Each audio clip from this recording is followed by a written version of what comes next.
السلام عليكم ورحمة الله وبركاته، والصلاة والسلام على رسول الله صلى الله عليه وسلم. لم يكن الباب المفتوح للغرباء كرما، بل كان فخا. إيلارا العجوز تراقب السر الذي يتنفس خلف غرفتها المغلقة. يقف العملاق أركان أمام البيت المفتوح، رائحة الغموض تجذبه للداخل، بينما الصمت يسود المكان كهدوء ما قبل العاصفة. ادخل يا غريب، فالباب لم يصنع ليغلق. هكذا قالت إيلارا وهي تقدم لأركان كأسا غامضا، وعيناها تخفيان ألف حكاية. ثورين يراقب من الخارج بأنفاس مكتومة. هو الوحيد الذي يعلم أن من يدخل هذا البيت لا يخرج منه أبدا كما كان. يشير إصبع العجوز المرتجف نحو الممر المظلم، حيث يرقد الباب المصفد بالسلاسل، المصدر الوحيد لتلك الأصوات الغريبة. تحت الطاولة يرتجف الصغير سيرفان. هو لا يخشى الغرباء، بل يخشى ما تطعمه إيلارا في تلك الغرفة السرية كل ليلة. فجأة تحولت ملامح العجوز الطيبة إلى قناع من الشر.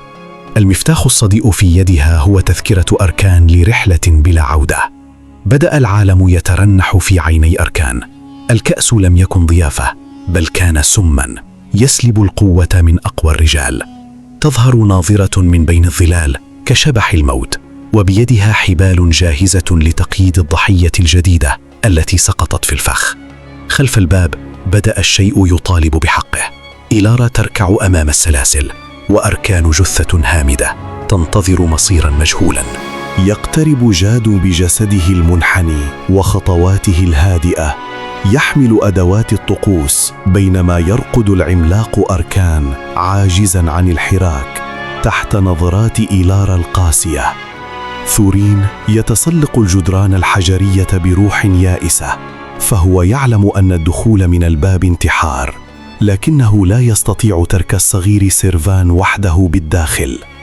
ناظرة تجر جسد أركان الضخم نحو الباب المصفد. السلاسل بدأت تهتز بقوة أكبر، وكأن ما خلفها يشم رائحة الفريسة القادمة. تظهر ميرال عند حافة الدرج، دموعها الصامتة تحكي قصة الورقة الملطخة بالدماء التي تحملها. سر آخر من أسرار هذه الغرفة الملعونة. لا تصدر صوتا. ثورين يجد سيرفان في العلية، والصغير يشير بذعر نحو فجوة في الأرضية تكشف أهوال الغرفة السفلية. التاجر قاسم لا يهمه سوى الذهب، يقبض ثمن صمته، بينما الوحش القابع خلف الباب يحاول كسر قيونه الحديدية. الموت يأتي من حيث لا يحتسب. الظلال يرتفع خلف قاسم، نصل حاد يلمع تحت الضوء الخافت لينهي طمع التاجر للأبد. يستيقظ أركان ليجد نفسه مقيدا كذبيحة في قبو سري. إيلارا ترسم رموزا غامضة على صدره، محولة جسده الضخم إلى قربان للسر المدفون. الحارس صخر يلمح الدخان الأرجواني المتصاعد من مدخنة البيت المهجور. غريزته تخبره أن الطقوس قد بدأت وأن الوقت يداهمه. انكسر أول قيد، يظهر من شق الباب كف شاحب بمخالب مرعبة. السر لم يعد مدفونا، لقد استيقظ الجوع الذي سكن البيت لعقود. يصارع أركان القيود بكل قوته، وعروق جسده الضخم تكاد تنفجر، بينما تقترب إيلارا بنصلها المنقوش بطلاسم الموت. فوق السطح المتهالك يحاول ثورين إنقاذ الصغير سيرفان من المصير المحتوم، بينما يرتجف البيت تحت أقدامهم من غضب ما في الداخل. ناظرة تستولي على المفتاح الأخير من جثة قاسم. الخيانة هي العملة الوحيدة التي تتداول في هذا البيت الملعون.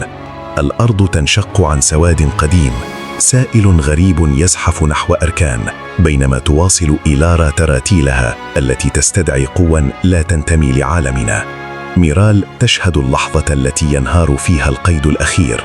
الوحش الذي حبسته العصور بدأ يحرر نفسه، والشعلة سقطت من يدها رعبا. الحارس صخر يقتحم البيت، يرى حطام الكأس المسموم وآثار أقدام أركان، ويدرك أن الكارثة أكبر مما تخيله. جاد يغطي الجدران بطلاسم السواد، يحول البيت إلى معبد للظلام.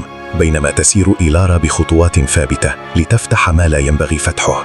على حافة الموت يواجه ثورين الظلال، صراع فوق السطح بين النجاة والفناء، والصغير سيرفان يراقب بقلب يكاد يتوقف. انفجر الباب وتناثرت الشظايا كالقذائف. خرج السر المدفون بجسده العملاق وعيونه المتوهجة ليعلن بداية ليلة الرعب الكبرى.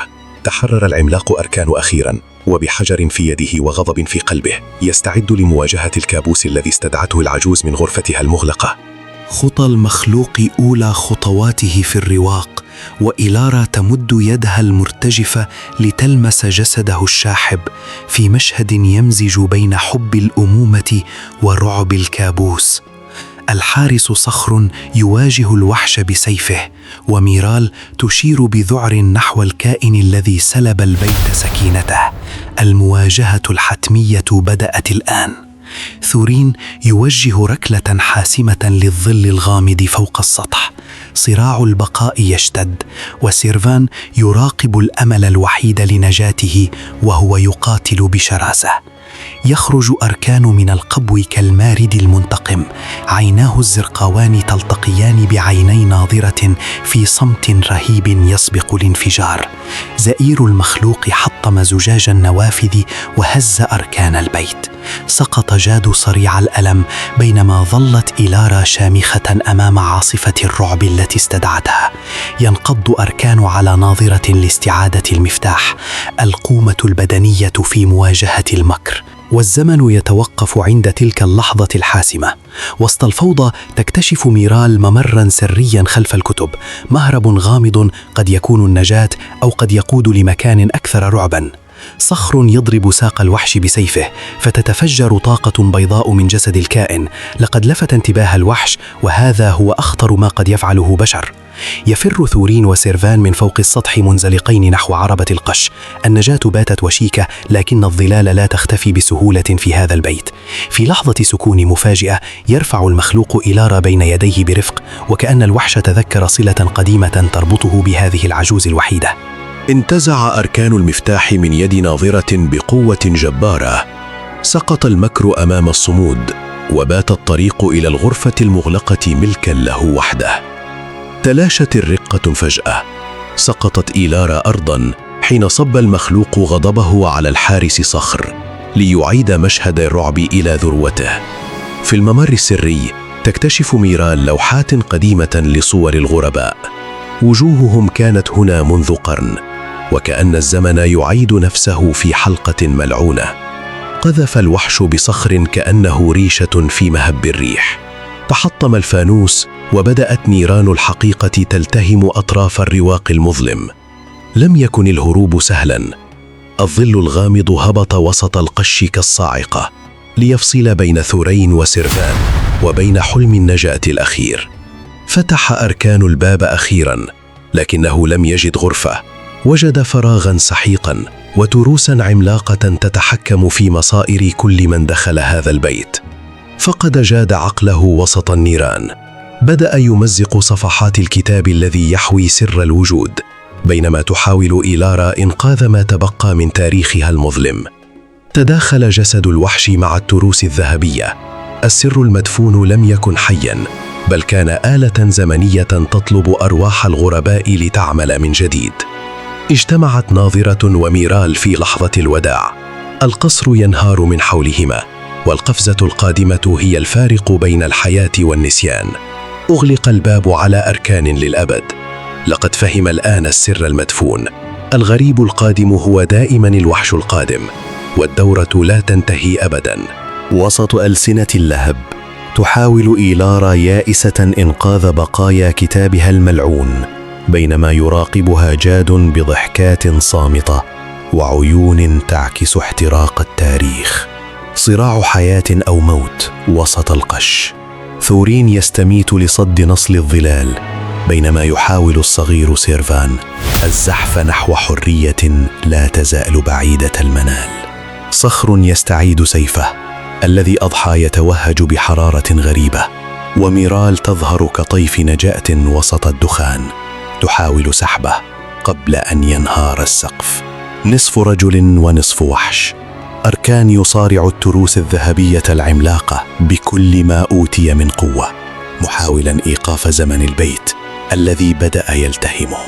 ناظرة تقف حائرة أمام الباب المحترق، البوصلة القديمة في يدها لا تشير للخارج، بل تعيدها لقلب الرعب الذي هربت منه. سقط ثورين مهزوما، لكن شيئا ما أوقف الظل عن الإجهاز عليه. البيت بدأ يتوهج بضوء أبيض يبتلع كل سواد من حوله. من وسط السواد اعتلت إيلارا عرشا من الألم. لقد اكتملت الطقوس، وجاد ينحني الآن للملكة الجديدة لبيت الغرباء. سحبت ميرال الرافعة الحجرية لتغلق الباب خلفها. حبست نفسها مع صخر في ظلام الممر، هربا من نار تحرق كل شيء بالخارج. تحطمت التروس وانفجر الزمن. الضوء الأبيض يلتهم جسد أركان المتحول، بينما تلاشت صرخته الأخيرة في فضاء العدم. صمت القصر وأصبح حطاما تغطيه أزهار غريبة، وسيرفان يقف وحيدا بين الأنقاض، يراقب غريبا جديدا يقترب من بعيد لتبدأ القصة من جديد. يقف سيرفان وسط أنقاض البيت الذي صار قبرا، يراقب غريبا جديدا يخطو نحو المصير ذاته، وكأن اللعنة تجذب ضحاياها كالمغناطيس. في عتمة الممرات السرية تحاول ميرال وصخر العثور عن مخرج، كل حركة بحساب، فالهواء يقل والظلام بدأ يطبق على أنفاسهما.